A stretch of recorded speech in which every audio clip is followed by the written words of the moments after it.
إن الحمد لله نحمده ونستعينه ونستغفره ونعوذ بالله من شرور أنفسنا ومن سيئات أعمالنا من يهده الله فلا مضل له ومن يضلل فلا هادي له أشهد أن لا إله إلا الله وحده لا شريك له وأشهد أن محمدا عبده ورسوله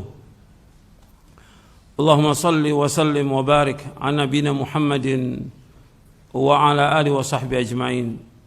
Ikhwani fiddin, azakumullah. Tentang masalah kematian ini, seperti yang sudah saya jelaskan, merupakan satu kepastian. Beliau bersabda sallallahu alaihi wasallam, "Ya ikhwani, limithli hadza fa'iddu." Wahai saudaraku, limithli hadza fa'iddu. Yang seperti inilah hendaknya kalian mempersiapkan diri. Hadis ini hasan, diriwayatkan oleh Imam Ibnu Majah dan lainnya, dihasankan oleh Syekh Al-Albani dalam silsilah hadis as-sahihah. Jadi Nabi SAW mengatakan, wahai saudara-saudaraku, yang seperti ini kalian mempersiapkan diri. Artinya kita semua pasti akan mati. Kullu nafsin dha'iqatul maut. Setiap jiwa pasti akan mati. Dan kita akan pasti memasuki alam barzakh. Kita pasti masuk di yang kubur.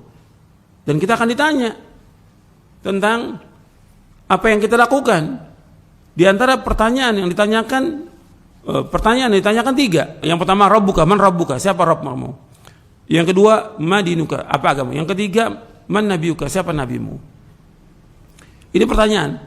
Dan orang diuji, difitnah, ditanya tentang Nabi Muhammad.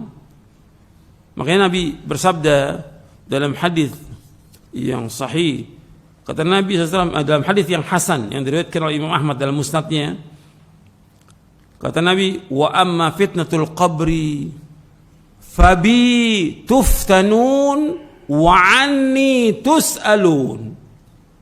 Ini hadisnya panjang. Saya ambil pertengahannya aja. Wa amma fitnatul qabri, adapun tentang fitnah kubur, fabi tuftanun, dengan aku kalian akan difitnah. Maksudnya wa'an itu selalu akan ditanya. Fitnah kubur itu artinya pertanyaan di kubur itu. Fitnah kubur, pertanyaan di kubur. Kalian akan ditanya tentang aku. Artinya bisa nggak orang itu menjawab pertanyaan? Tentunya bisa menjawab ketika dia di dunia ini mengikuti Rasulullah SAW. Bukan sekedar pujian, menyanjung. Kalau mencintai, jelas wajib mencintai Nabi Muhammad SAW. Orang nggak beriman kalau nggak mencintai Nabi Muhammad SAW. Orang tidak dikatakan beriman kalau dia tidak mencintai Nabi Muhammad SAW.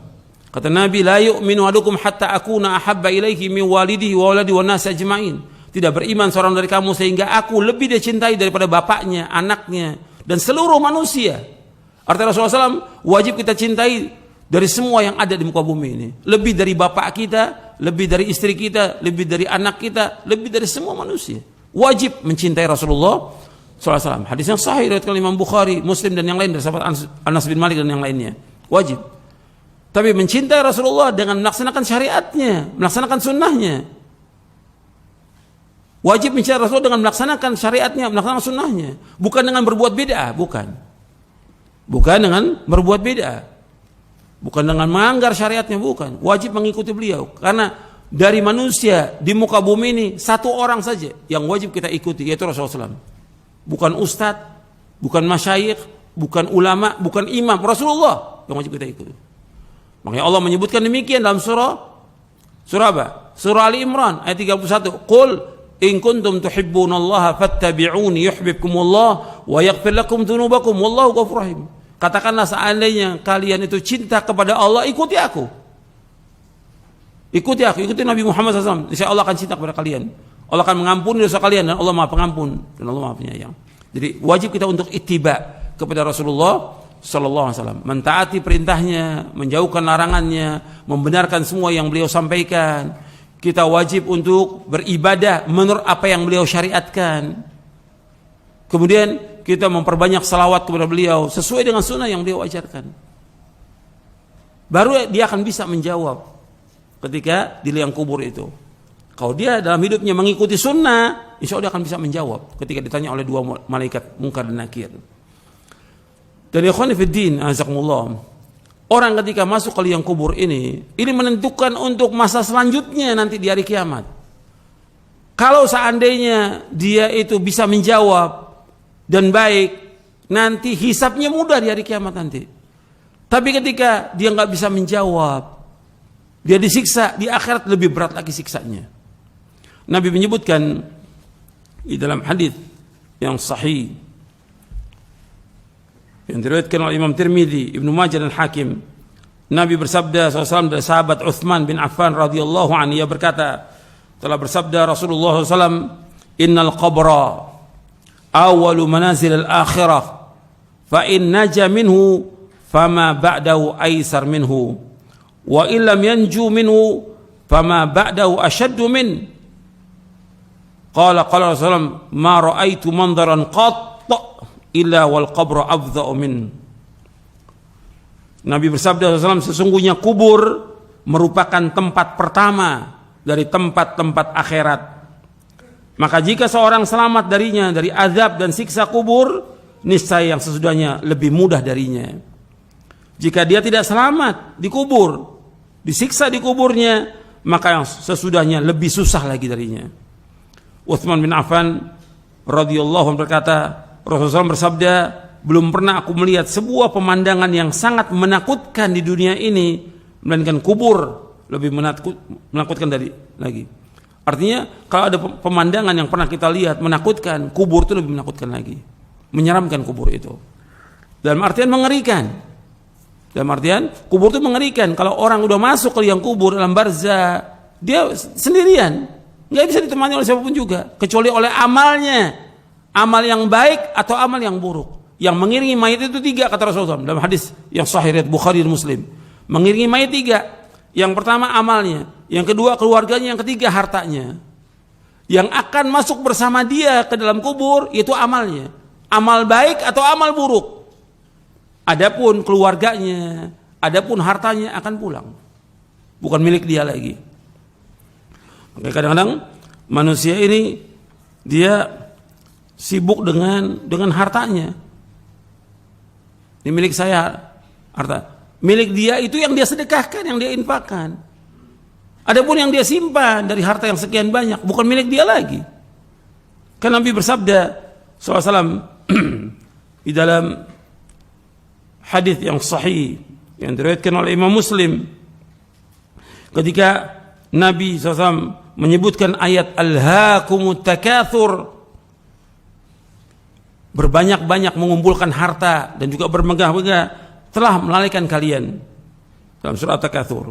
Rasul kemudian bersabda SAW, setelah bacakan ayat ini, Nabi bersabda SAW, yaqulu ibnu adam mali mali wa halaka ya ibna adam min malika illa ma akalta fa afnaita aw labista fa ablaita aw tasaddaqta fa amdaita.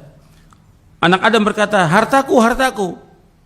Wahai anak Adam, bukanlah harta yang engkau miliki itu tidak lain melainkan apa yang engkau telah makan lalu habis, atau yang engkau kenakan dari pakaian yang kita pakai semua ini, itu akan usang, atau apa yang engkau sedekahkan, nah itu yang akan bersamamu, itu yang akan terus mengalir, yang engkau sedekahkan. Hadis ini sahih diriwayatkan oleh Imam Muslim. Dalam riwayat yang lain dari Imam Muslim juga disebutkan, yaqulul abdu mali mali innama lahu min mali thalathun ma akala fa afna aw labisa fa abla aw a'ta faqtana wa ma siwa dzalika fa huwa dhahibun wa tarikuhu linnas. Seorang hamba berkata, hartaku, hartaku. Sesungguhnya ia hanya memiliki 3 hal dari hartanya, apa yang telah ia makan lalu habis, atau apa yang dia kenakan lalu usang, atau apa yang dia berikan lalu ia simpan untuk akhiratnya. Adapun selain itu maka akan pergi dan ditinggalkan untuk orang lain.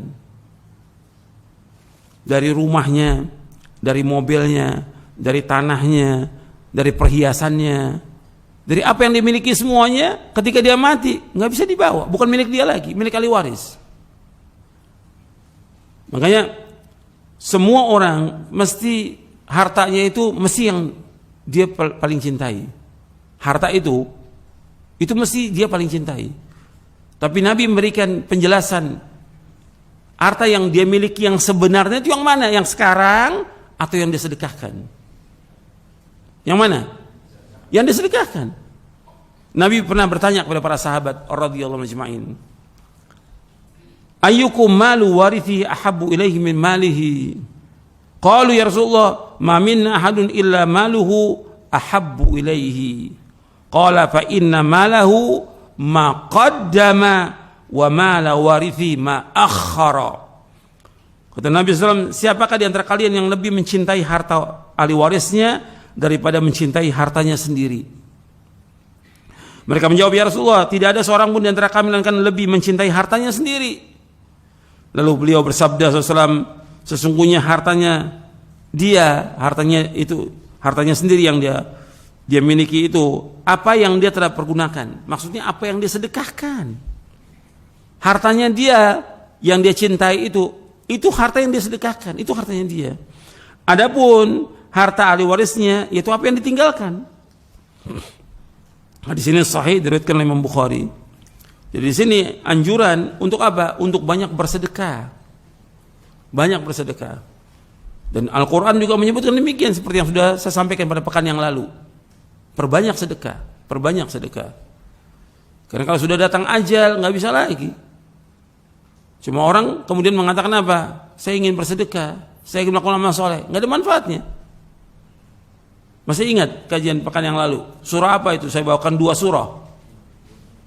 Yang pertama surah Al-Munafiqun, di akhir surah Al-Munafiqun. Ya ayyuhalladzina amanu la tulhikum amwalukum wala auladukum an dzikrillah wa may yaf'al dzalika fa ulaika humul khasirun. Wa anfiqu mimma razaqnakum min qabli ay ya'tiyakumul maut fa yaqulu rabbi laula akhartani ila ajalin qarib fa asaddaq wa akum minas salihin wa la yu'akhirallahu nafsan idza ajaluha wallahu khabirum bima ta'malun. Itu lihat itu. Jadi suruh banyak sedekah. Yang kedua dalam surah Al-Mu'minun, yang orang dia menghayal kalau sudah datang kematian dia minta diakhirkan untuk bisa melakukan apa? Amal soleh. La'alli a'malu salihan fima tarak. Barangkali aku bisa melakukan amal soleh. Sudah datang kematian, nggak bisa lagi. Diakhirkan sedikit pun nggak bisa. Sudah. Makanya kita disuruh untuk berlomba-lomba melakukan amal soleh. Apa aja? Sama yang paling besar tauhid kepada Allah. Yang paling besar lagi yang merupakan sebaik-baik amal, salat. Wa'lamu anna khaira a'malikum as-shalah. Ketahuilah sebaik-baik amal kalian salat. Perhatikan tuh, tiang agama. Yang pertama dihisab pada hari kiamat salat. Yang kita disuruh oleh Allah untuk menyuruh istri kita, anak kita salat. Wa'mur ahlaka bis-shalah wastabir 'alaiha. Suruh keluargamu salat dan sabar. Kita disuruh menyuruh anak kita 7 tahun salat, 10 tahun enggak salat pukul. Salat. Untuk laki-laki salatnya di masjid. Bukan di rumah laki-laki. Di masjid. Kemudian safnya harus rapat. Di masjid. Ini amal yang paling utama. Setelah itu baru yang lain. Yang lain. Amal-amal soleh yang lain yang harus kita lakukan. Ya, saya pikir cukup sampai di sini. Mudah-mudahan bermanfaat. Wassalamualaikum warahmatullahi wabarakatuh.